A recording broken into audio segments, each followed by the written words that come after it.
The one that actually looks like it's going to be a real battle coming down the stretch, Furman, Matt LaFleur, Zach Taylor, and Mike Vrabel are the three guys that are in the mix in a serious way for NFL Coach of the Year. LaFleur and Taylor are plus 175, Vrabel plus 250.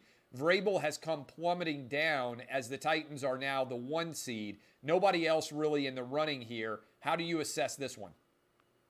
Yeah, I mean, I think these numbers are fair. And what's going to be interesting about this award is how much do voters attempt, at least theoretically, to discredit the likes of Matt LaFleur, who has Aaron Rodgers as a starting quarterback, or even Zach Taylor on some level, because Joe Burrow has clearly been the reason this Bengals team is relevant and were able to win their first division title despite, in a handful of years, despite starting the season somewhere in the ballpark of 22-1 at FanDuel.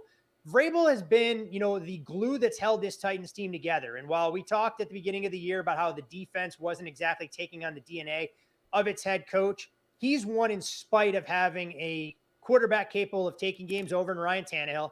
They didn't completely crater when they lost Julio Jones, A.J. Brown, and Derrick Henry. So I'm fully on board with this line move working in Mike Vrabel's favor. The problem being is that at plus 250, there's not nearly enough value for me to try and bet into this market, knowing that Vrabel, I want to say, was 18 or 20-1 just a few short weeks ago. But I do think Vrabel's done enough to warrant, getting Coach of the Year.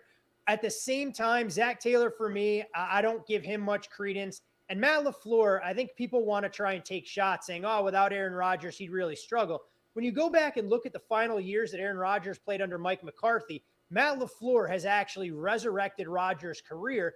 And whether it's Rodgers going full scorched earth, taking the us against the world mentality, LaFleur deserves a ton of credit for getting this Green Bay offense to head in the right direction. And I think it's the LaFleur family in general that don't get enough credit for what they've meant as far as offensive geniuses, because Mike LaFleur is going to fly, completely under the radar in New York. But you look at this Jets team down weapons, Zach Wilson has made tremendous strides, and that's a team that I'm very interested to watch early on next season. I know his buddy Robert Salah threw him under the bus given the failed end around or reverse, whatever they attempted to run against Tampa. But I think Matt and Mike LaFleur are two of the best offensive minds that probably don't get enough credit for very different reasons. The Jets, given their struggles in Mike's case, and Matt completely discredited because Aaron Rodgers is the best quarterback going.